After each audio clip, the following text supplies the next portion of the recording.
Hi everybody, my name is Charles. I'm a 7th semester engineering student in Indonesia. So today guys, I'm gonna teach you guys how to use the SMS ST model to model a coast for the coastal engineering course. So let's cut to the chase. So what you're gonna do first is you have to load up the bathymetry data. So how do you do that? You're gonna go to File, Open, and for this example, I'm going to load the .xyz file. So you open, check the comma, next, finish. So if you've done loading the data, it should look like this, a red rectangle, which consists of many scatter data. So after this, you're going to edit the units on the project. So you're going to go to Edit, Projection. So the SMS by default is going to select the US survey fee. So you're going to change it to Indonesian units, which is meters. Okay. Then now let's see the bathymetry data. So you go to Options, you deactivate the point and activate contours,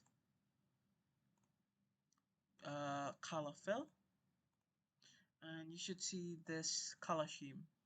So as you can see here, for the positive one, the blue greenish color is the positive one, which is in the upper half, and for the negative scheme, which is the negative Z model, is in the bottom half. As you can see here, by the Z data, you can simplify that the positive one is on the ocean side and the negative one is on the land. But the problem is, in the Google Earth data, the land is supposed to be on top and the ocean is supposed to be in the bottom. So the Z data we need to invert. So what we're gonna do is we're gonna go to Z,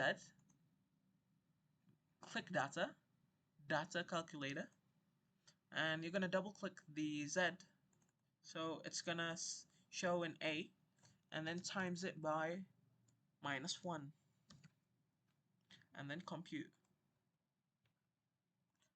As you can see here, you're gonna have two data. So the first is the uncorrected one and the corrected one. So for the uncorrected one, you could just delete. Now if you see the corrected one, the positive one is on the bottom half and the negative is on the upper half. So it should be correct now. So now we're gonna go to default coverage, right click, type, and CG Wave. Why do we need to go to CG Wave? Is to automatically create a coastline. So you go to feature objects, create a coastline. I'm gonna set it to 10 meter spacing and elevation 1 meter, and OK. So the program will automatically make a coastline for our beach and coast. After this, we're gonna create a feature arc, which is on the vertical ribbon. Press create arc, and then go from left to right, bottom to up, high, right to left,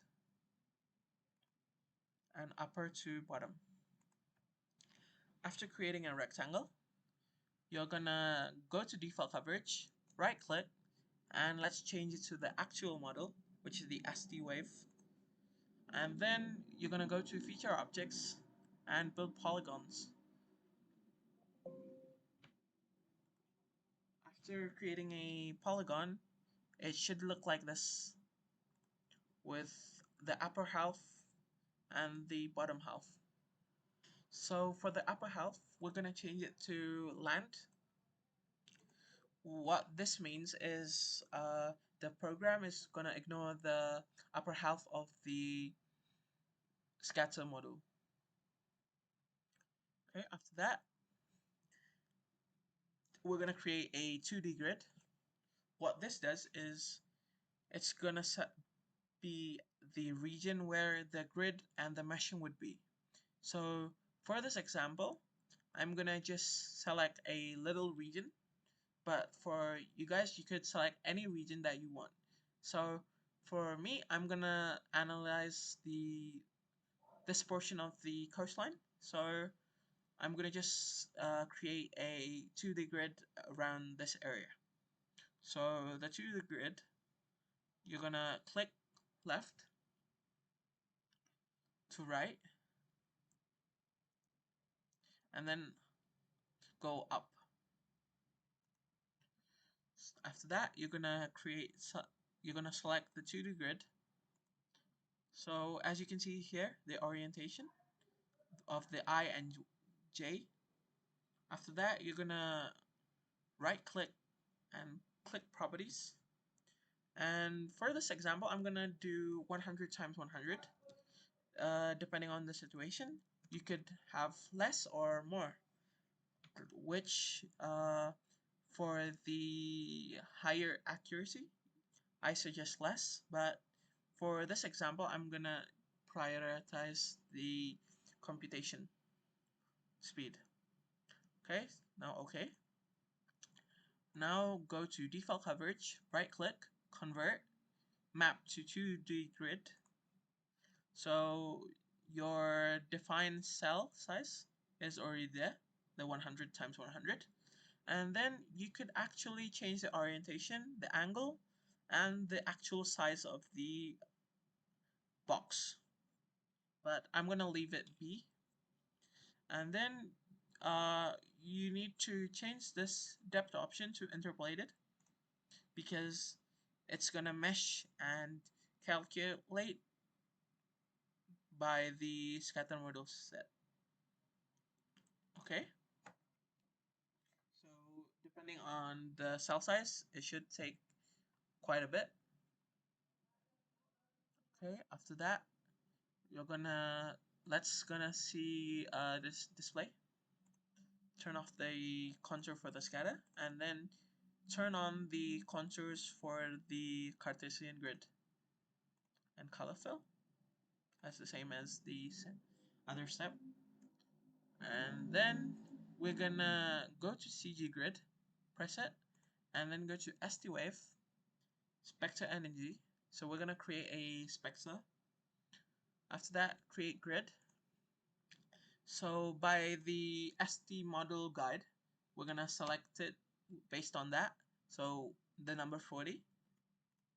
Okay, and then generate spectra. So after that, you're gonna input the parameters given to you. So I'm not gonna discuss on the how you get the parameters or the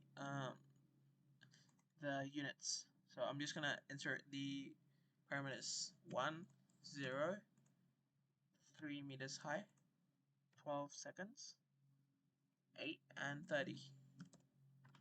Generate. So here's our spectra grid.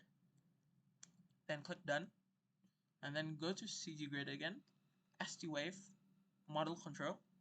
So for this analysis, we're gonna select half plane and propagation only, because we're not gonna count on wind and bottom friction. Then set boundary conditions. Insert the spectral energy that we've created before. Then right click to add slide 1. Okay, okay. And now we model check. So based on the SMS program, there's no model check violated. Okay. Now run STWave. Let's save it first. So I'm gonna save it. So, and then it's gonna calculate the wave height based on the CG grid that you have created. So depending on the computer and your grid site, it'll take from 1 to 10 minutes. Okay, exit. And you can see the wave height data based on the calculation. As you can see here, there's a wave height difference on the coastline, as you can see. Okay, for this example, I'm gonna demonstrate how to model the breakwater structure. So what you do is you go to this ribbon and click select grid cell, and for example I'm going to protect this area. So what I'm going to do is I'm going to select a cell on the ocean side and then press shift to select more than one. So I'm going to select 7. So this grid is 100 times 100, so 7 cell means 700 meters. After that, you right click, cell attributes, land and structure. After that, you have complete model of the breakwater. Then go to STwave and run it again.